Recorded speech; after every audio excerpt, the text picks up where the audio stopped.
Yo, mic check 1 2, mic check 1 2. What's up, YouTube world? What's up, Black Brown Type? How y'all doing, man? It's your boy Ogumbola coming back to you with another episode.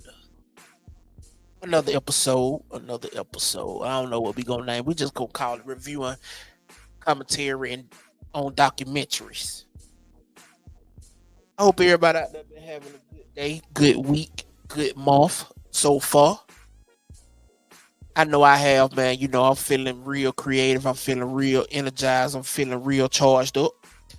You know, welcome to the most impactful, most entertaining, most insightful, most opinionated. The one who give you the hot takes. The one who comes to motivate you. You feel me? The Black Brown Type.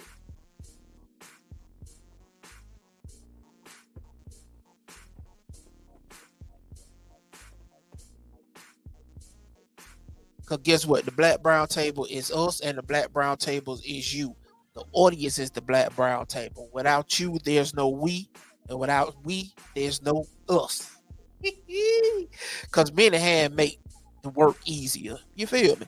So, you know, I ain't going to hold y'all up too much longer, man. You know how I do. This is going to be a short one. This is going to be a good one. I named this episode, Black Teachers Are a Gift from God. Yes, black teachers are a gift from God. Man, you know, I came across this video, man, about this school teacher, man, Miss Marva Collins. And I stumbled up on it, and I actually watched this one already. So I say, hey, man, I definitely got to share this with the family, you know. Me coming from school teachers, my grandmama, God rest her soul, and my auntie. She was a school teacher, Mama Sweetie. Two of the most beautiful black women I know. They love children, and they just love what they do. And when I looked at this documentary, it kind of made me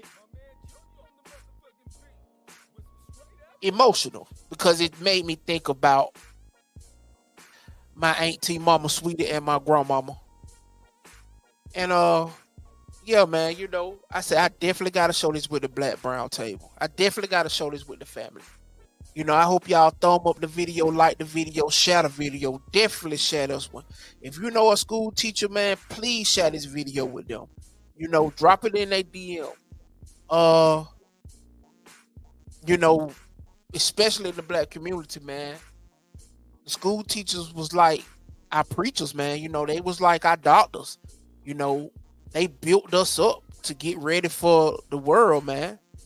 Man, if you know a school teacher out there, man, tell them thank you. We know in this country, education is not appreciated. We know it's not valued like it used to be. So if you got a school teacher, man, tell them from me, Ogumbola, man, I appreciate you. I thank you. You are appreciated. So, you know, we're going to dive right into this, man.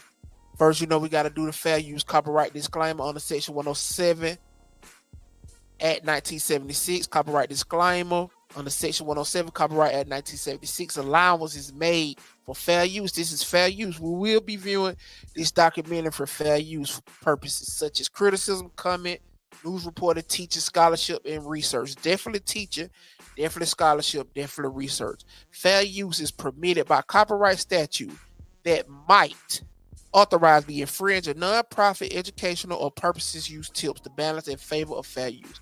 Please, please, please, this is fair use. Please don't flag the channel. The Black Brown Table is not monetized. Please, please, please. Like I say, man, share this video, man. Share this video with a teacher, a loved one, and please thumb up the video for me, y'all. You know, let's get it going. You know, you ain't gotta like it. Just thumb it up. You know, if you come in for a few seconds, just thumb it up. But definitely, I would love for you to share this one. If you know a school teacher, if somebody inspiring to be a school teacher, I feel like this would be a great show to show them. All right, let's go on and get in, man. The name of it is Success, the Marvin Collins Approach, 1981. So, man, let's tune in. I hope you guys enjoy it. Let's crank it up.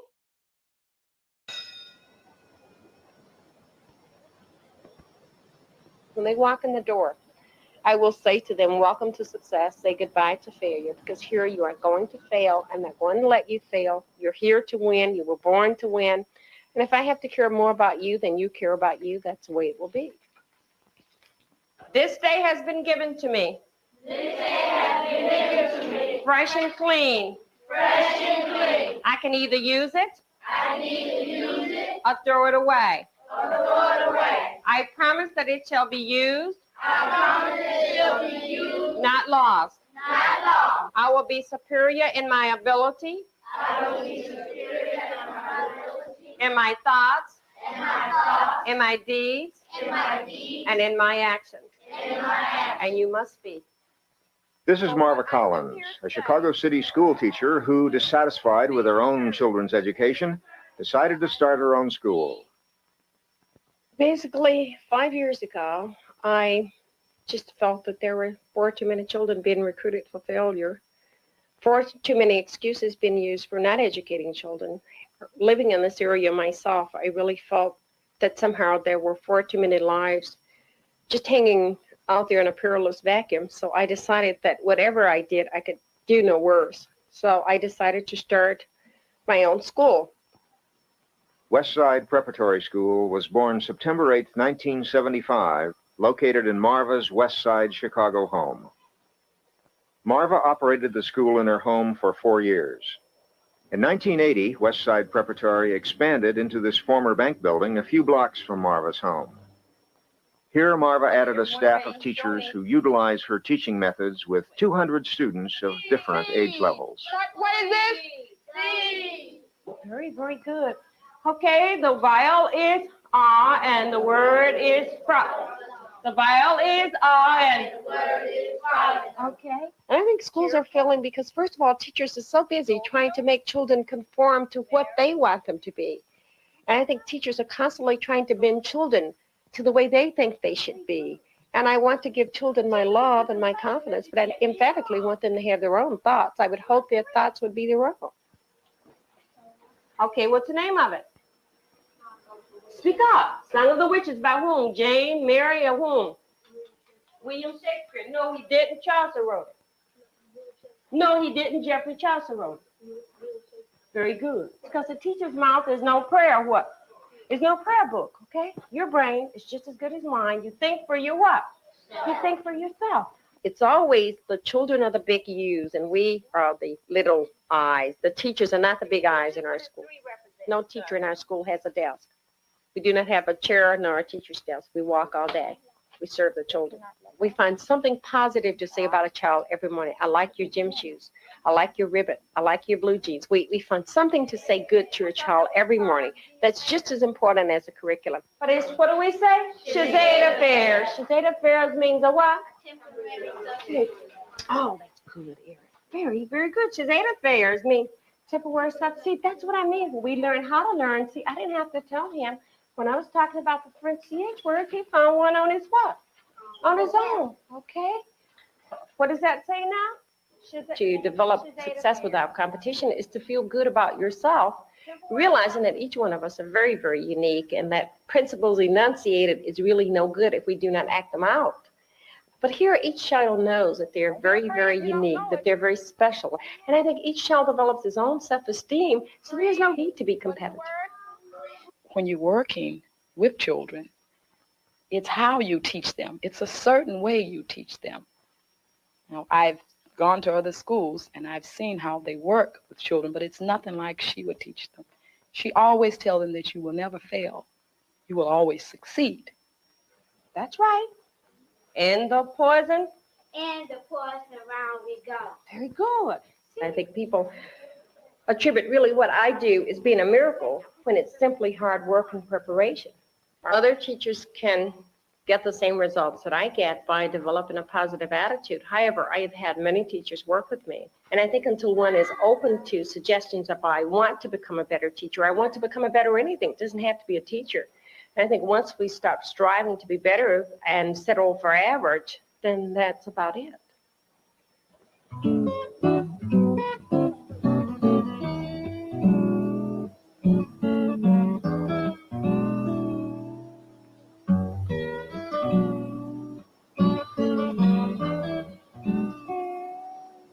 For some students, time spent in the classroom setting is not enough.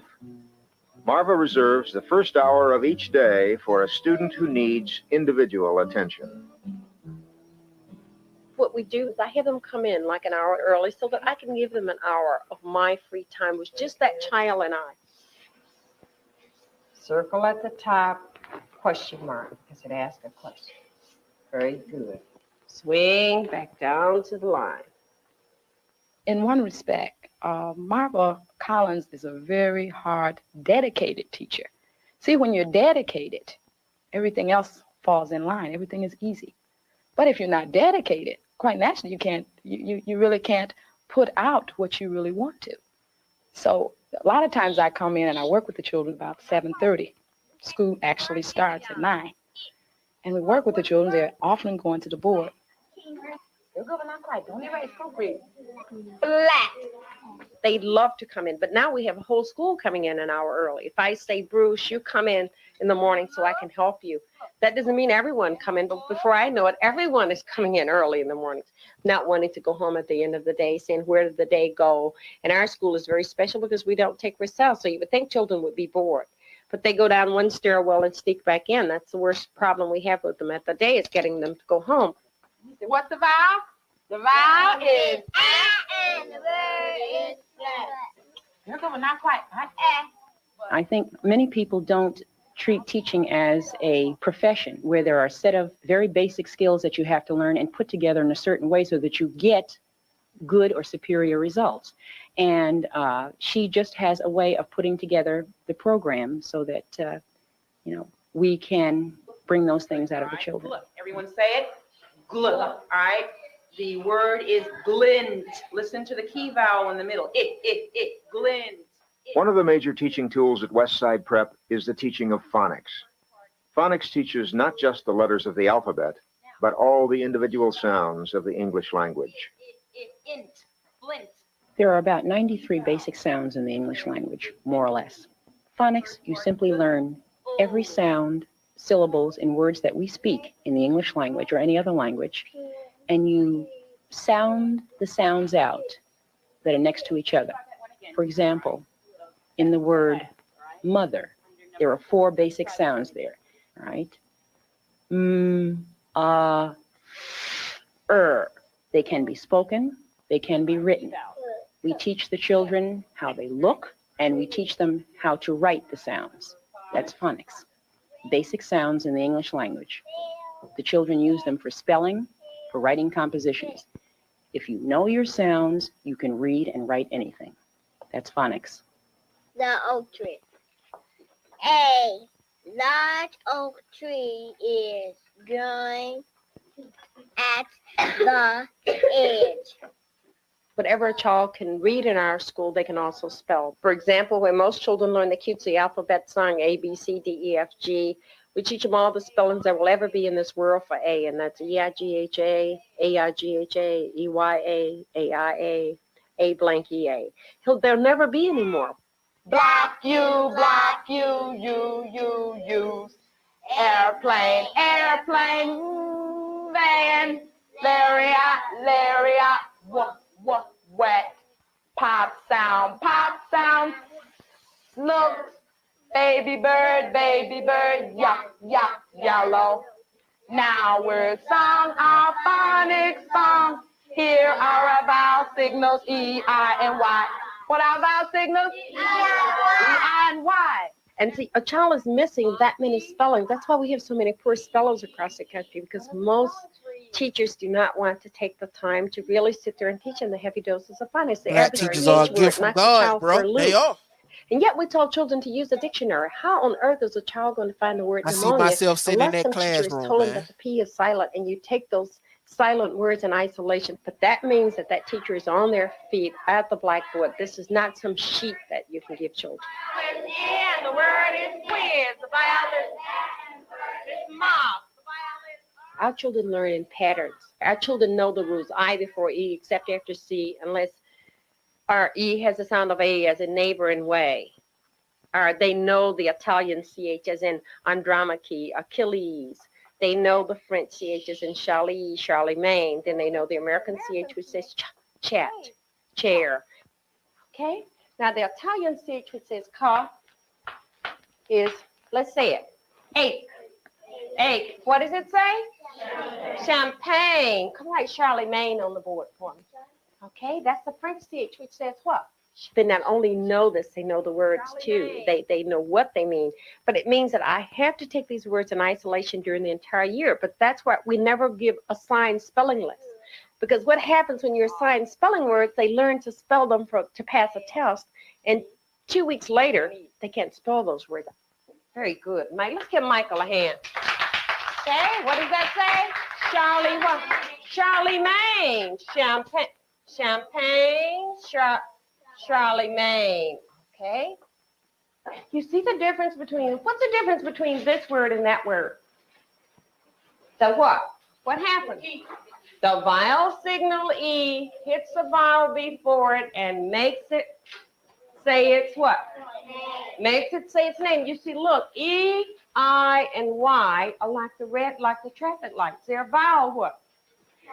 They're vowel signals. That's the advantage of knowing phonics, because once you know a sound, you recognize it in any word, anywhere, no matter how small the word is, no matter how large it is. I cut my finger, but my puppy is what?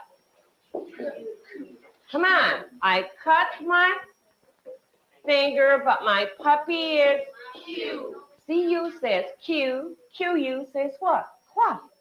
Marva's phonics program gets results. Students are reading well above grade levels.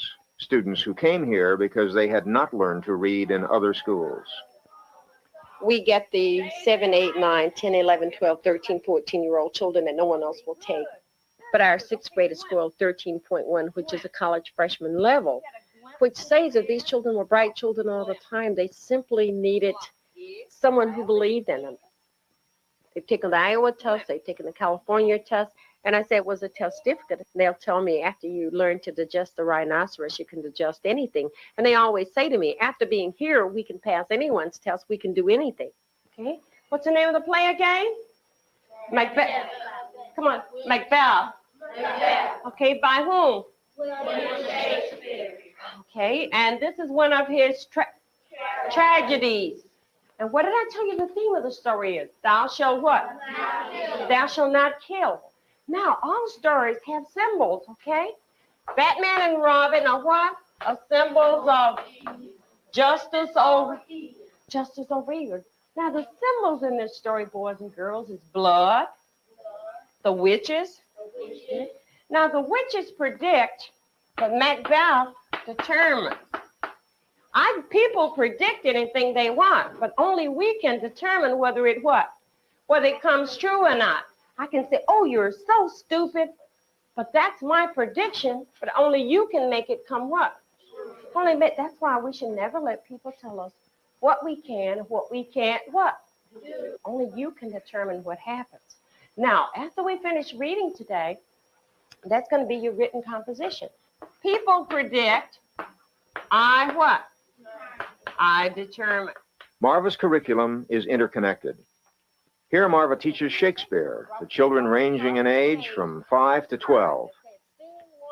She does not separate children strictly by age and even mixes kids of different skill levels in the same class. Within one lesson, she will deal with story concepts, spelling, phonics, and composition. It's all part of Marva's all-out effort to help these kids learn. Well, our children, our 4-year-olds, our aim is to have them reading by Christmas. So we deal heavily on heavy doses of phonics.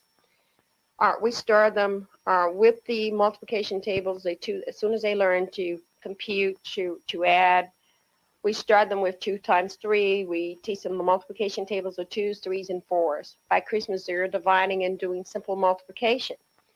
They are reading, or they begin with Aesop's fables. Then they begin with the American folk rhymes, when we read the English folk tales, The Little Red Hen. we point out that the moral of that story is if you don't work, you don't eat. And that's a motto of our school. Near lunchtime, every child will say, if you don't work, you don't eat. And I think really school should be a minute society where children learn to function in a larger scope, in a larger world. It seems now that school becomes more or less just a bypassing thing that children have to go to until you're a certain age, instead of really making them love school and love learning, where they become lifters and not leaners in the world. Because every man who lifts feels better than the man who leans. You have to reach high. You have to aim high, okay? So don't feel badly, because Shakespeare is very difficult to read in the first place, and this is a 12th grade literature book, okay? Okay, 9 times 9 is what? 81. Okay, he said, weary nights, 9 times 9 shall he dwindle, peak and pine. So his bark cannot be lost, yet it shall be tempest tossed. Look what I have. The thing of Cardor lives. How can we ever separate reading and thinking from any subject?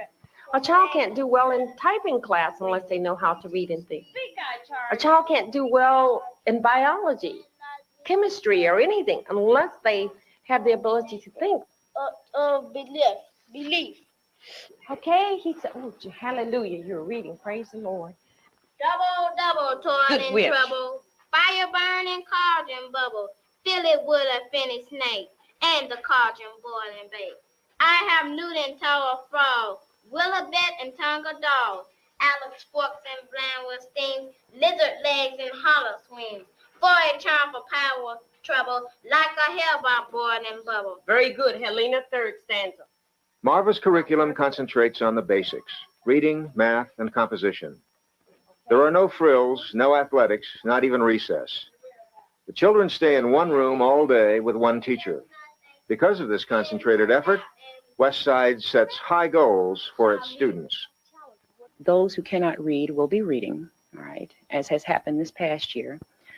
Those who are already reading will be superior readers, as well as writers, computers, and math, that they will simply develop 3 times as fast as they would normally in another setting. People predict I determine. I determine how I wish to live my life, how I can make it succeed, and keep it joyful. No one but me can do this. No one but me. Ian's essay reflects one of our major premises of education here at Westside Prep. You are in charge of your own life. No one can tell you how to shape your life, what to do. We try to give the children the inspiration and the determination. We try to draw out of them the very best that's in them, to give them the skills that they need for the future so that they can be the creative, productive people we know they can be. This because we all are smart in some way. No one is better than the other. Just remember, people predict, you determine. No one can predict who or what you are going to become. You are in charge of your own life. You determine what you will do. That's what it's all about. Roundabout, in the quadrant, and everyone. So that I could hold some days and nights at 31. Well, the rhythm keeping God, born of first and trying to fight.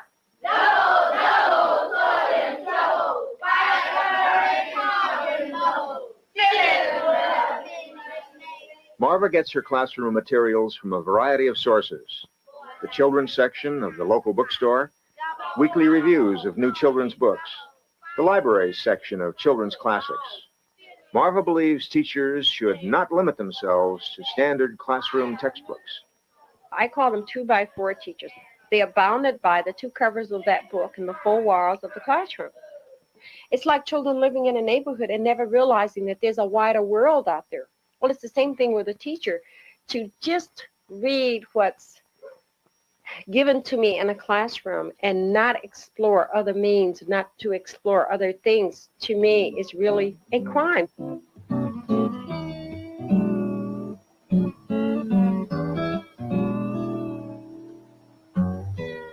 A major factor in any learning environment is dealing successfully with discipline problems.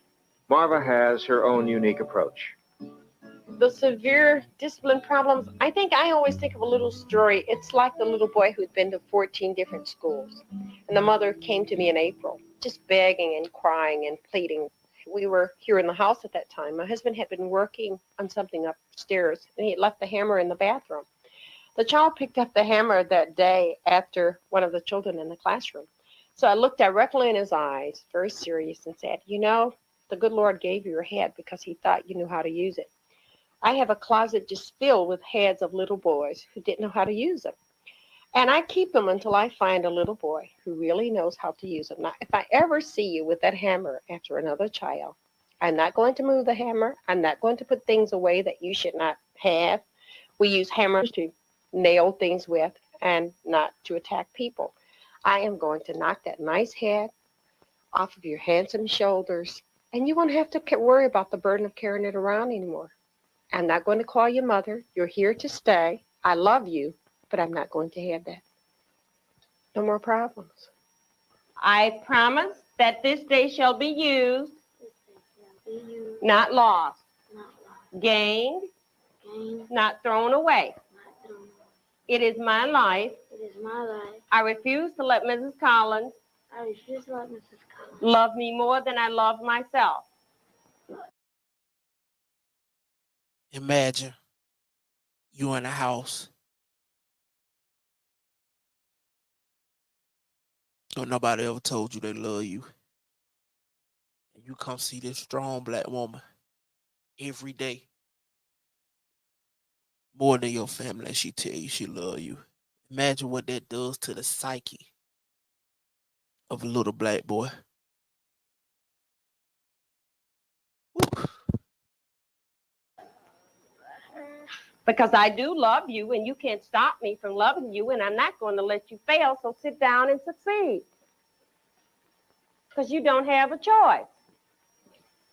And that's a beautiful paper. Are we going to put it up tomorrow?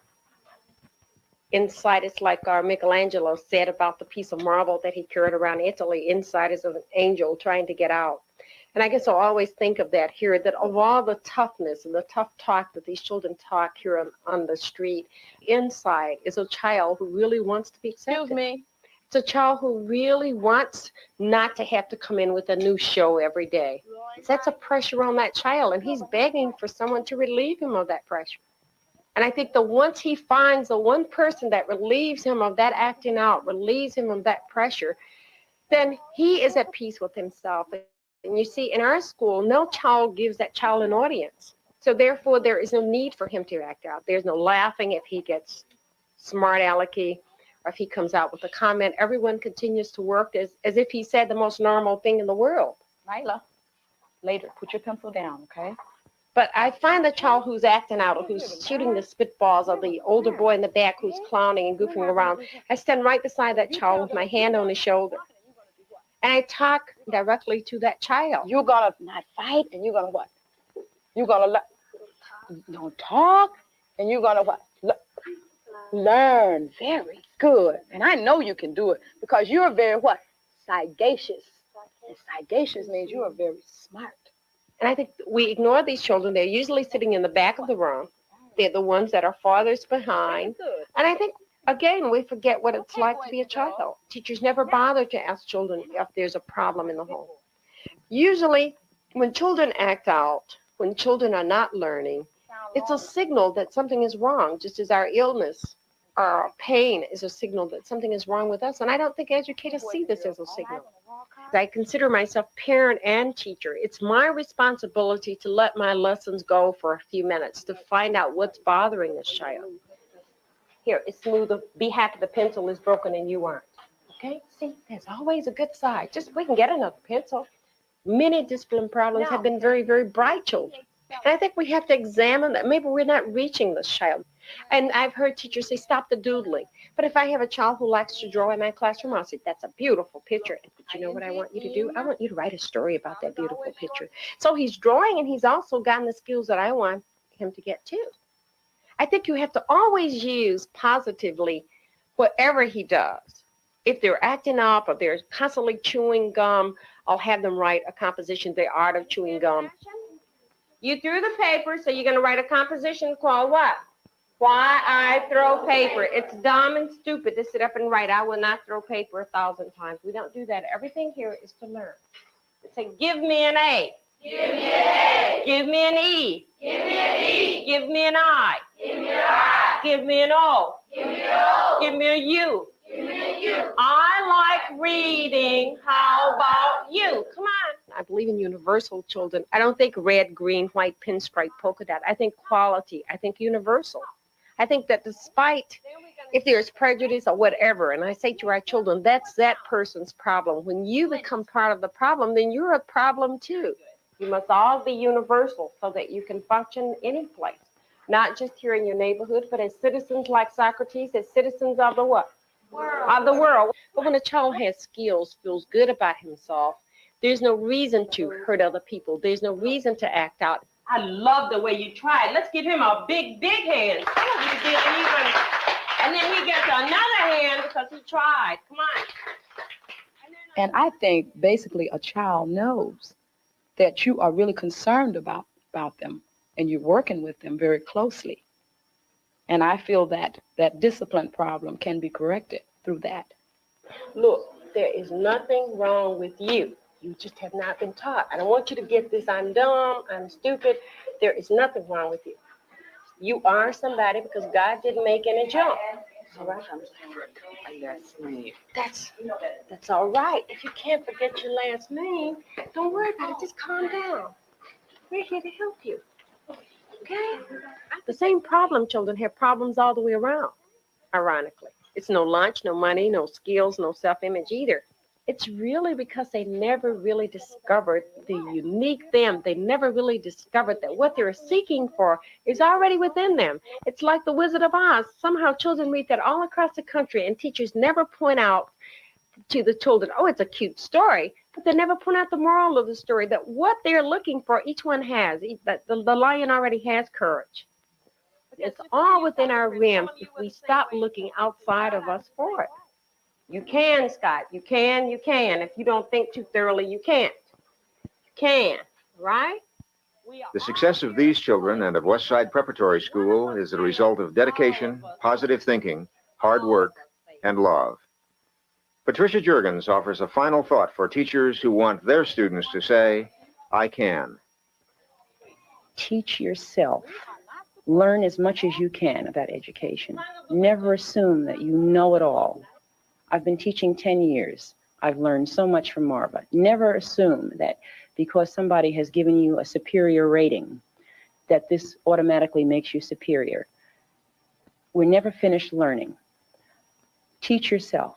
Continue to learn. Continue to grow so that the children that you're teaching can also grow. Regardless of how far behind a child is, it's my responsibility, it's their responsibility, it's our responsibility as educators to make sure that the child does not stay there. In other words, to make the poor student good and the good student superior with no excuses in between.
Man, I hope y'all enjoyed it because I did, man. That shit was deep to me. Imagine being, one of them kids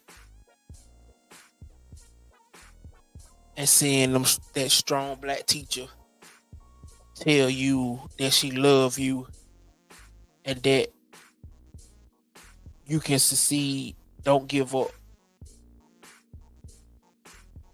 and truly, really believes in you. I always say, man, me being born in Atlanta, I have a different view of the black world. And those were the kind of teachers that I had growing up, coming through school. One preferably Miss Kirkpatrick. She was my science teacher. She was a science teacher at Washington High School. Man, she treated you the same way. And I had a black man. Everybody know if you from Southwest Atlanta, you went to Mays, you went to Gene Child Young, where I went, Mr. Boulder. One of the strongest black men I ever known, ever seen. One of the first strong black men, Shout out Dr. Boulder, man. I appreciate you, bro. I love you. Because you helped me and as an adolescent become who I am. Homeroom 89, man. Homeroom 89. So, as I always say, man, thank you for tuning in. Thank you for checking out the Black Brown Table. Thank you for supporting. I think this might go down as one of my favorite episodes, only because it hit home for me. And please like the show, share the show. If you know a school teacher, please share this show with them. Tell them thank you. You appreciate it. And the Black Brown Table love you. Because education is very important in our community. So, as always, I'm signing out. Thank y'all. And if you want to support me, the Cash App is at the bottom, Ogumbola. Thank you, thank you, thank you.